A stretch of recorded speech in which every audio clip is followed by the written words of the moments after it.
Hello, and welcome to Change the Face of Yoga, teaching toddlers through golden oldies. I'm very excited to be talking to lots of yoga teachers who will explain their passion for teaching yoga to students with different ages, physical fitness levels, wellness levels, and different goals. They will explain the benefits of yoga for these students and will be including teacher tips and pose modifications. I am Steffany Cunningham of Yoga Lightness, and I've been teaching over 50s for 10 years. So this area is my passion and the passion of many other yoga teachers that you will be listening to in this series. Thank you so much for listening, and let's get started. This is episode 92 of Changing the Face of Yoga, and I'm interviewing Lara Moonaz about how research has become so important in the yoga world recently. So let's listen. This is Changing the Face of Yoga, and we're having a themed month for our second anniversary of the podcast, and Lara Moonaz is with us today. Lara is an expert in yoga research, and I will say that the other three people who have also been on this themed month have talked about how research has made a difference in the areas that they are. So Laura is going to tell us about how that happened and why it will continue to happen, maybe. I don't know. I'll have to say what she wants to say. But Lara is a yoga researcher who was the manager of the yoga and exercise program at Memorial Sloan Kettering. She teaches and researches the effects of yoga for cancer patients. She also teaches in Japan twice a year. She is studying health models, assessments for yoga, and research interventions. She was invited to consult for IAYT and Equinox on the rollout of international programs. Welcome, Lara, and is there anything else that you'd like to add to that introduction? Great. Well, I would say that I'm finding home right now in my graduate studies work at Columbia University in the biobehavioral medicine department, and I'm studying applied physiology in addition to those other topics that you mentioned. Happy to be with you and talk about research in yoga and how it's been evolving, where it's going. Okay, great. My other guest talked about trauma, mental health, and accessible yoga. And they all said to an extent that this has become an area of interest in yoga because of research. So obviously, where we are now in a lot of areas is due to the research that has been done in the past. Why do you think that suddenly yoga became a really good subject for research?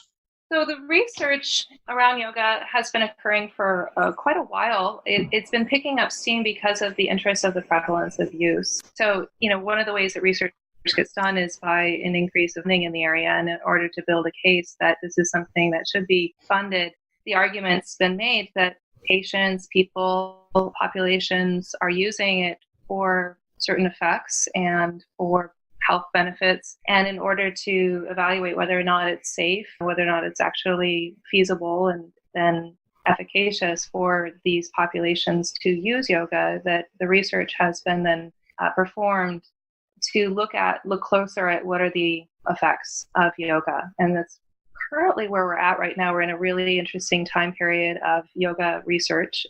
It's growing steadily for over the last decade, and we're only going to see it grow most likely for the next decade. There's going to be a lot more research and a lot more information that we're going to be able to gain through research methodology to understand the effects of yoga. Okay. Is the research changing? I mean, the methodology, what's happening? I know when I was looking a lot at research, there were a lot of preliminary research studies that had very low numbers of people participating. And I think at least in some areas, it's getting a bit more sophisticated. Is that a fair statement?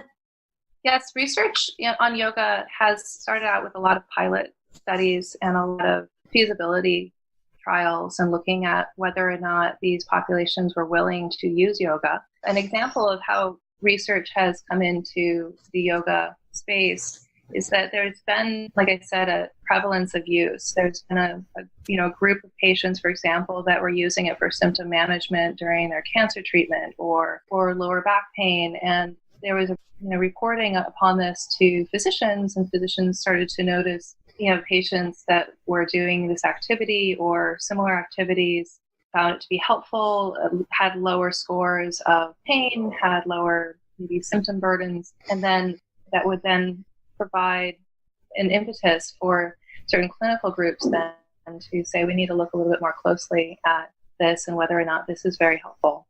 We're also on the tail end of a huge growth in the exercise science arena, and I think that we can owe a great debt to both the exercise science community with their cardiovascular and diabetes research that was done in the 1960s, 70s, 80s, and 90s, and still ongoing, and also in the psychology and in a lot of the therapeutic methods, and in the growth of the research in that area. And that's really, that really surged after World War II. So if we look back at the past of what are some of the trends that then led up to where we are right now, where we have so much research that's going on yoga in lots of different areas with lots of different populations and different settings, that we can owe a lot of that to what's already been laid as a foundation in even occupational and physical therapy methods as well. Okay. It's kind of like a perfect storm that things are all kind of coming together and all benefiting yoga research. What do you think is the most exciting thing that's happening right now? Okay. I have a prediction. And also, I think that we're at a real point of change. I think our generation of yoga teachers, so just to give a little bit of a background of my story, I came into yoga because I was introduced to yoga through my mother. My mother was recommended to use yoga by her neurologist to help manage a chronic health condition. This was back in the 80s. And this was before there was even evidence that yoga would be helpful, or meditation, lifestyle, diet. And she took that advice and she's a sample of one here in her own study, but she was able to really help herself and take charge and have some participation in the chronic condition, and to lessen some of maybe the progression as the outcome from her actions. Now, during that time, she taught me yoga, and yoga was the history of yoga. The change of the immigration law in 1965, had a huge impact on the exposure of yoga to the masses here in the United States. And we can look at the first original studios out in LA and, some of the fringe cultures that were participating in it. And so it was starting to, really come into, it was becoming taught and available. And so during the time that my mother got this got this diagnosis and then was looking for resources, there was Lilius on television on PBS. And so she followed along and learned yoga through that means, because we lived in a more rural setting. And that was really my first exposure, was her own self-practice, and then also learning it through the television. And now I got certified in yoga in 1996. I did it as a supplement. I was a professional dancer, and I did it just out of love and interest. It was before there really seemed to be any sort of way of making a living teaching it, but it surged. My career personally grew after September 11th. That's when there was more work, that I had time available in my schedule. It was a real, people were seeking yoga in New York City as a way, I think, of managing with the stress of, having gone through what we went through here. And you can also see similar surges in places like Japan, where I teach, that after their tsunami of 2011, that there was a real surge. And Japan in the last decade has been the fastest growing yoga market, with a growth estimated at 413%. And China now is also considered even a faster, within the last 5 years, market for yoga to grow into. And so you have to think of what kind of environment really creates this popularity and interest in yoga. And I'm loosely associating it just from my own, this is my observations. This isn't documented data that I'm mentioning, but maybe someone, some graduate student researcher out there should. But really looking at what makes people gravitate towards these methods of self-care, and of, why was there this interest in yoga in the 1960s in the US, and of certain cultures and certain countercultures, and, who was using it then who's using it now, and it's really changing. We have it more available to us than ever before with the way that we are able to share information through the internet, and that is, that's changed everything in our yoga community. But so I'm a pre-YouTube yoga teacher existing within, the current, space right now.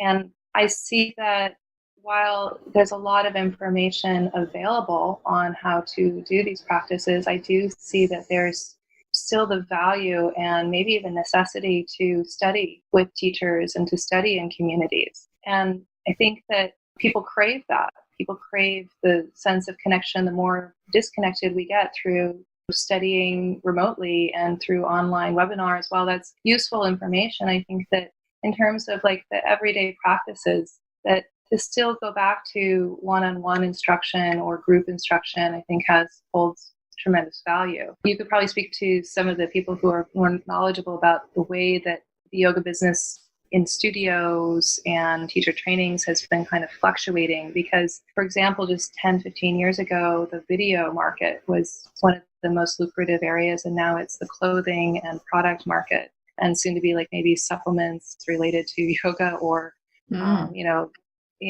these other types of, or maybe even online trainings or, the YouTube videos, the Instagram followers. I find it fascinating that people are participating in the space of Instagram and looking for inspiration and help from that platform, as well as I think, comfort and a way of seeking out some sort of feeling of like still continuing maybe these deep participating in a way that I think is satiating some deep human needs as we go about our day and we sort of figure out our lives.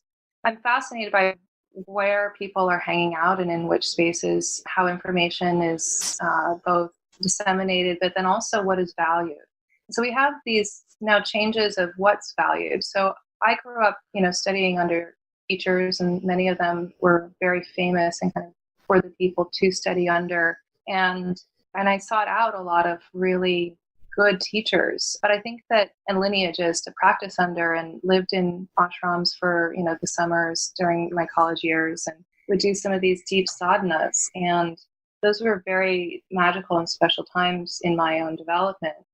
And I do see that changing a bit. Now people are taking retreats or they're doing teacher training, and sometimes not for the purpose of, learning to teach, but really of wanting to go. There's a lot of interest I see like almost like a dichotomy, but maybe even it's like a multichotomy of different directions that people are starting to kind of want to both preserve lineages and traditions, but then also wanting to let there be an emergence of information that's informed by more evidence-based. So with that, I think that there's always going to be a value of what's been traditional and what's been tried and true, and then also what's been, done.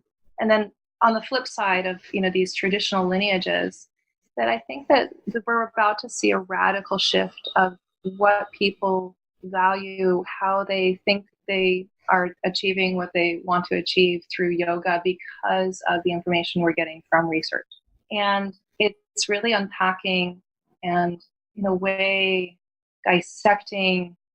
And it's about to, I think we're at the point where we're going to have a huge revolution of how people are behaving in movement in general and with exercise in general. A lot of this is coming from the way that the research methodology is getting a lot more pierced out and I guess maybe the word would be tiersed out or, refined. For example, one of my professors in research was talking about how the history of scurvy and how we understood that scurvy then could be cured by the use of lemons. But then they got very specific about knowing, okay, it was the vitamin C, and you didn't just have to have lemon, but you could have the vitamin C. Having enough vitamin C in your diet then prevented scurvy. And so I think we're at a point where, while there's been a lot of pushback within the yoga community, especially the yoga, people in traditional spaces in the yoga community, to research that is really more refined and granular in the analysis. I think that could it's going to, I think, change how we do things to be able to understand what has what effect and what we do, which practices really over like periods of time, short-term, acute, to more latent effects, then could benefit us. I think about a lot of my own personal health behaviors that I participate in, not often out of my own desire of like wanting, like, even from everything from like brushing and flossing my teeth, but it's really because, the experts have told me that that has a certain outcome. Eating certain times of day, certain dosages of food. We're now at a change, at a point where we're starting to evaluate whether or not the recommendations of breakfast or, participating in intermittent fasting. And I've even heard of a couple of new areas of research of really looking at when you consume water, starting to unpack a lot of the sort of long held beliefs of what has good health outcomes, and then really breaking this down. And I think we're about to unpack and shift how we participate in our health. So if the listeners have still followed my train of thought here as well, is now to think about, well, if we have to take a step back and think, well, what am I achieving with yoga? What am I achieving? What am I gaining from it? What do I think I'm getting from it? So I'm working on a study. You had a speaker on your podcast, Steffany Moonaz, who does yoga for arthritis. And I'm an interventionist in one of her studies that she's working on with looking at chronic pain and working with a very underserved population. It's, working with a low socioeconomic status, mostly immigrant, mostly women in, Harlem and in other outskirt areas of Manhattan here. And I'm working with people who've never done yoga and who, a lot of them are, immigrants from outside of the US, but they know of it and they know that it's supposed to be good for them. There's it's interesting with even, I'm learning so much from working with this population right now, because even that group has known that there's certain things that could help them or make their lives better, or the use of, meditation, or exercising more. One woman this morning was saying how she has very little means. She's living in a shelter. She's really in a very challenging place in terms of, a lot of resources in her life, but she knows, she shared this with me, that she knows she should walk as much as she can, help herself. And part of that is because she said that 6 months ago she couldn't walk and that there was some sort of health issue that she had that's specific to the reason why she's in the study, but that she knows that moving more, doing these practices, and that she's very motivated to learn how to do yoga to help herself. And, thinking about so many people out there who participate in yoga, and I have done experiments on myself where I've gone through periods of time purposefully breaking up with yoga, temporarily, to see what happens, to remove that. Because I've been doing yoga since I was essentially 3 years old. There was a time in my life where I did a down dog at least once every day, at least that, and was involved in a lot of deep meditation practices. So then as a research scientist, then I began to think, what happens if I remove this? And it does has an effect on a lot of different areas of my life. I started running instead of doing yoga. So replacing one behavior with another and seeing what shifted, what changed. And I missed the group community. I missed the feeling of connection. There is a certain level of calm. And I think also my body feels better, even if I'm exercising in other ways. And then, using yoga in combination with weight training, for example, or using yoga in combination with cardiovascular exercise, or just doing yoga. And I've kind of put myself through my own experiments and trying to see how I personally react. And then I've been a part of a couple of studies where we've looked at comparing gentle yoga to vigorous yoga. And we've published one paper. We're about to publish a second paper looking at the effects. And that was with breast and ovarian cancer patients. We had 9 laboratories working on that one. So we had some really good, very strong objective data that then we could triangulate with some self-reporting data and, collection. And so looking at what, we have to start looking now at what's going to be the best for what we're hoping to achieve. Sometimes I see these papers put out where it's almost like they're just trying to show that yoga, it works or is good. And I think that we need to be a little bit more responsible to really consider, what's going to be best? Is yoga going to be best for, women with, low bone density, or should we look at weight training, or should we look at a combination of a yoga and weight training? And then the question always comes up, and this should come up, is what is yoga? What are we using? And so I think I mentioned it the last time I was on your podcast of the EpiQ, which was an NIH-funded development of essentially an instrument to disclose and identify what areas of yoga was being done in an intervention. So whether it emphasized more physicality, whether it more interoception, more relationship to the group. And I love the design of that tool in that it at least gives us some framework in which to look at and to discuss and to talk about what's within our yoga.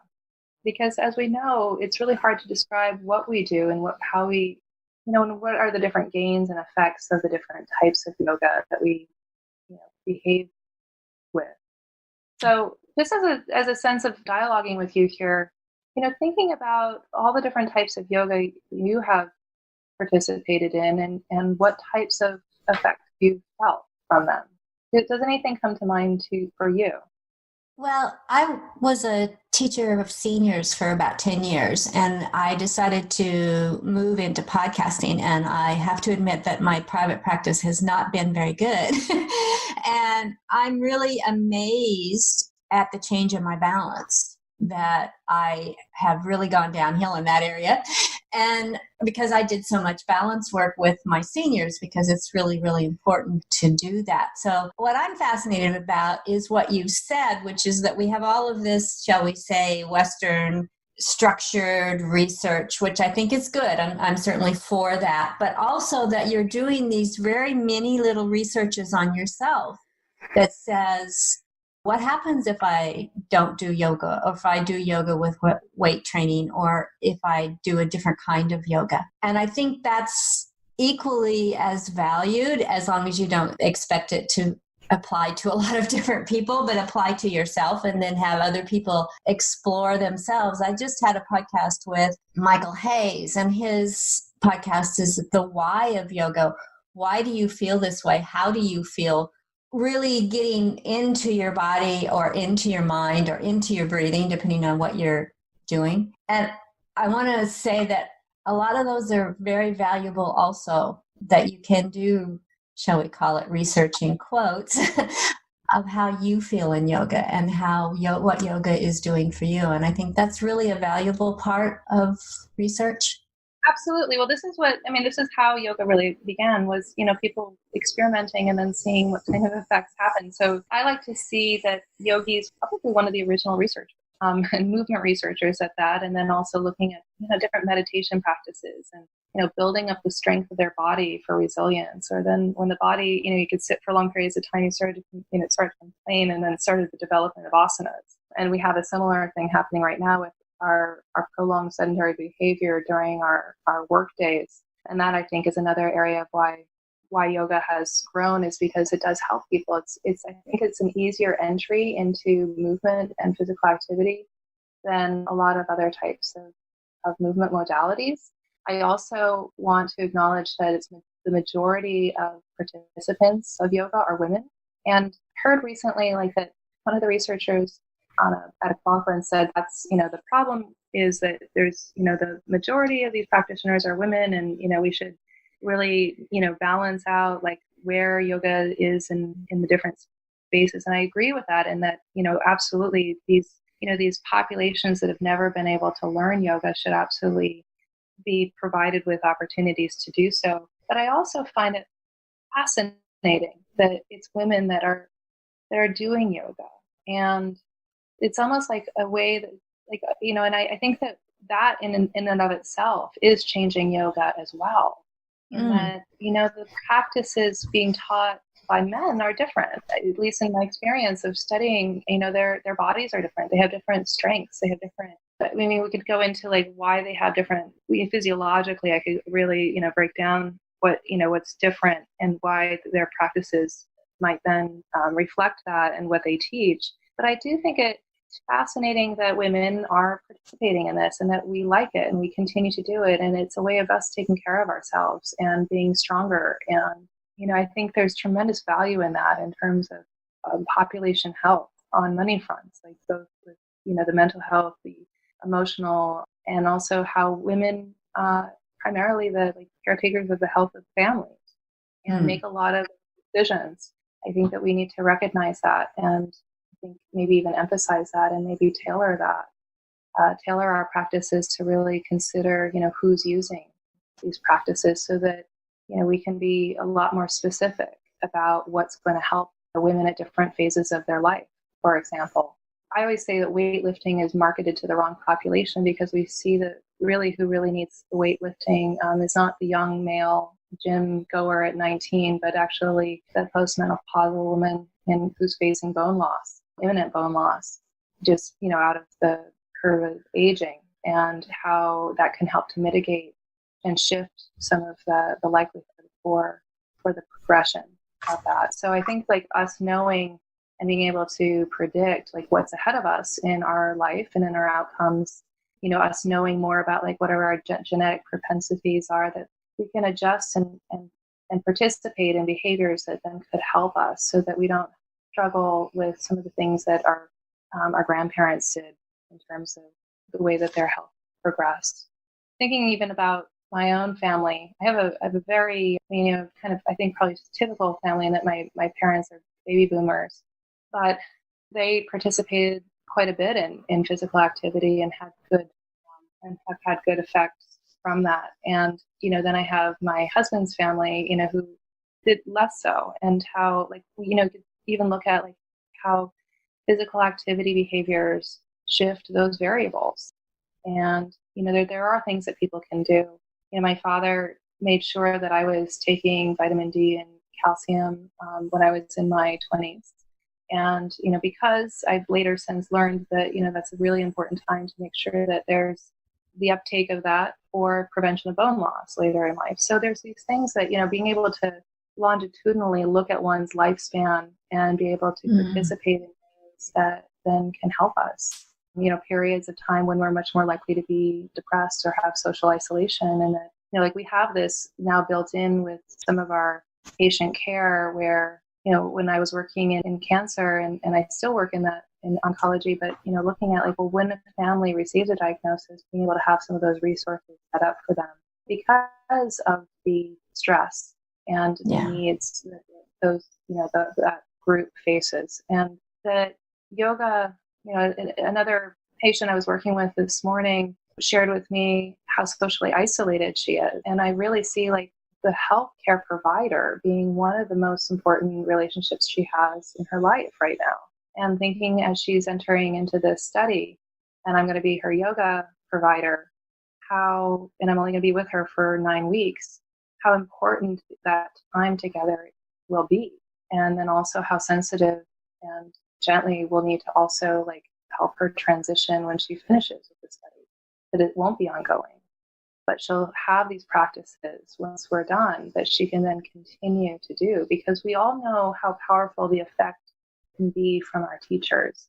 I remember certain teachers saying something directly to me, making an observation, whether it's in yoga or in my academic life, and how that really resonated, maybe positively or negatively. But having that external feedback can really propel our growth in ways that can be very nourishing and life-changing.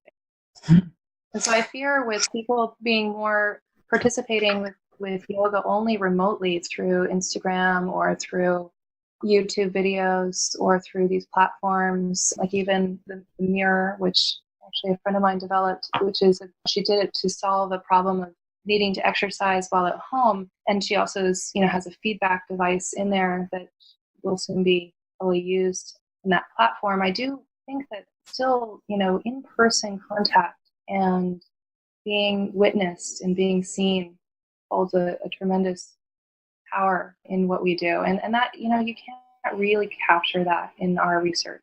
We can look at blood level changes. We can look at heart rate variability. We can ask the patient for reported outcomes. And then each one of us should be doing these experiments on our own. So going back to our original topic here in this question that you asked, I think that we all have to be our own researchers of ourselves and see what works for us. We will respond differently to different things, and it's complex.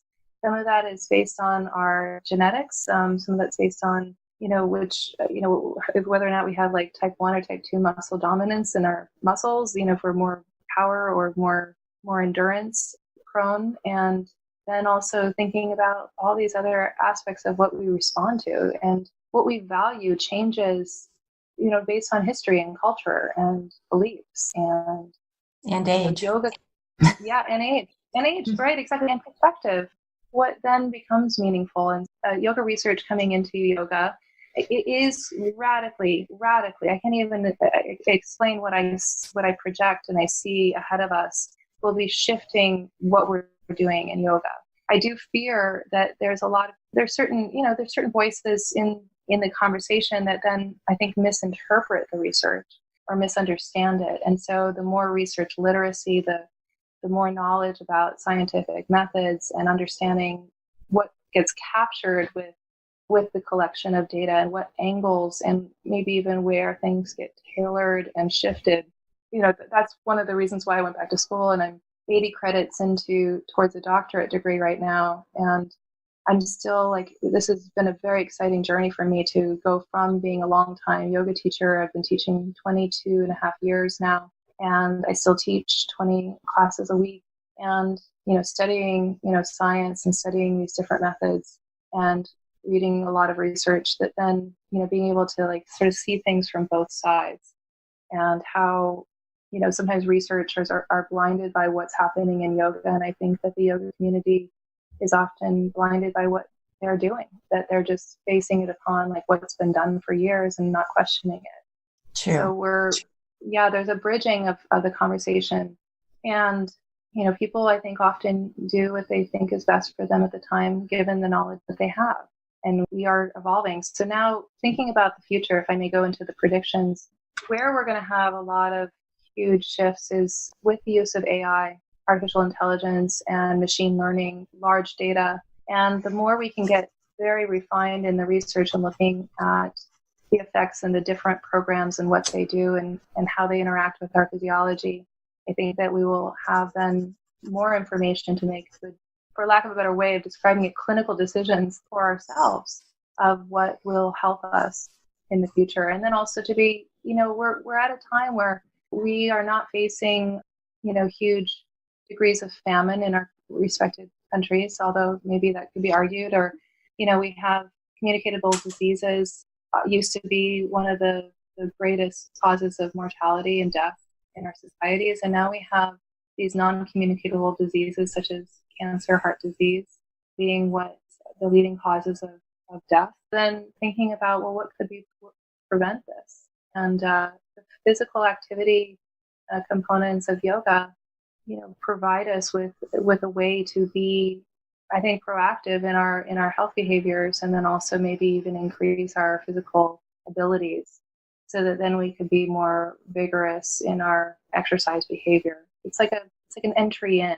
It's I don't see yoga as being a panacea, a one size fit all, a cure all, but I do see that it can be very helpful and in many different ways for so many different kinds of populations. And we definitely need all these different kinds of approaches of yoga. And we need to be able to describe and there's a lot of combatant discussion within the yoga community of, well, that's not yoga. But can there be a range? Can there be wide enough and big enough that a lot of these different directions that it's evolving in? Or do we start to call it something else when it begins to go too far out? The somatic community has called it thematics, and everything, there's so much in cross influence. Martha Graham was influenced by yoga. She studied it, and so a lot of her technique had yoga in it. The martial arts also. It's always been, there's always been these cross-cultural, cross-disciplinary conversations. And so, when we try to tether and fine stream it, and, I think, well, there's value in that, but then also being able to differentiate and hold a place each different approach.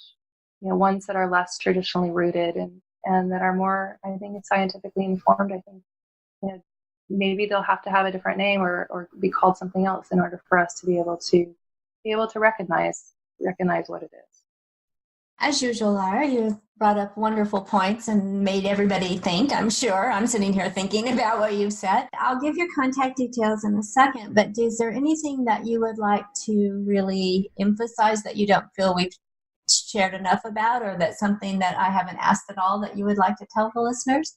I would say like the interacting, like how would a yoga teacher, we're at a level of maturity, at least, I can speak to the United States and also in Japan with a lot of the lead teachers, that people have been around and practicing for a long time. I think that where are the deficits? I think that people are looking for still the depth of experience, and they're also looking for understanding why this works. And so I think there's going to be a huge growth in looking at the science. And so with that, there's a great need now for like scientific literacy. And even some of the people who've, written and published, sometimes I feel like they're a little irresponsible in their reporting of the science. But that's to be expected as things kind of roll out and as we start to bridge these gaps. I see it as like a rainbow or an arc. And this is one of the reasons why I went back to school, is that I think it was Tom Myers spoke about how he really comes from this place of being a practitioner and then interacting with the research. And then these researchers and these medical providers that are on the other end of the spectrum that have been participating with yoga, maybe many of them yoga practitioners themselves, but not necessarily like teachers out in the community where, they've started to work in research. And so researching yoga. And so I see this sort of bridge beginning to happen and this cross collaboration. And one thing I want to say to the yoga teachers out there is to really recognize they hold a lot of value and that their place in the conversation should not be overshadowed by the, big flashy degrees that there's, that are coming in to speak. But I think we need to still create and recognize and create a platform for the day-to-day yoga teacher that's out there with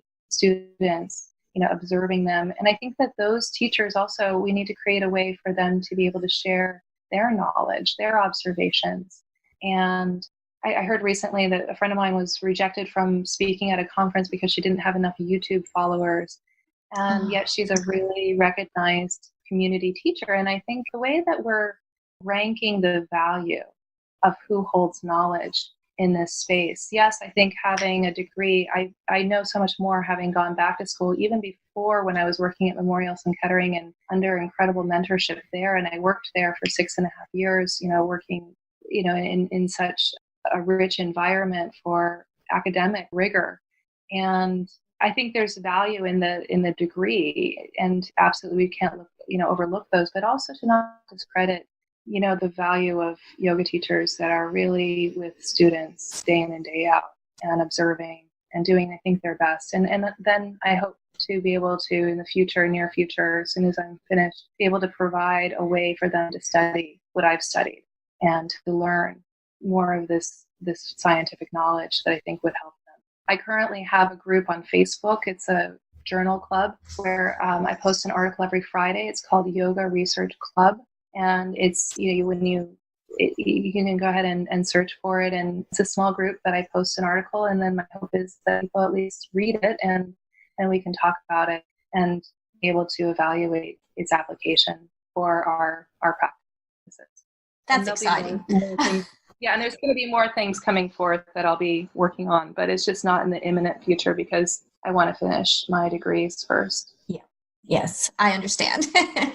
Well, thank you, Laura. This is just great. I would add one thing. I just had, in fact, the podcast comes out today with Sandra Gilbert, and she said she is working in research, but that she had been told she's not a researcher, she's a yoga person, and well, she is a researcher now, but she is not particularly trained in that area, but she was told to stand in her expertise. And I think that's an excellent way for yoga teachers to think about it. They have their own expertise and it does have value. And yes, absolutely. And the population, yeah. Yeah. Okay. So thank you so much, Lara. Let me get people who may want to contact you. Again, she has a Facebook group, Yoga Research Club, which you can search for and join if you're interested in some research. Here we go. She's on it. Yep. Go ahead. Instagram, Twitter, Facebook. Yeah. I don't really have a web page, and I haven't really been, web. I don't have a strong web presence, but people are welcome to contact me by Facebook, Instagram, and on Twitter. And on Twitter, I post a lot more of my science on yoga, but also on physical activity, behavior, and cancer.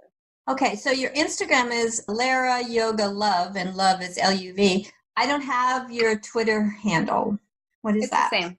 It's the same. Yeah. Okay, great. Yep. All right, I'll put that in there. So if you want to contact her, Lara says it's good to go through social media, either Instagram, Twitter, or Facebook. And I think we've given you all of those. And again, Lara, as usual, you've given us a lot to think about. And thank you so much for sharing your expertise. Thank you so much, Steffany. It's been a pleasure.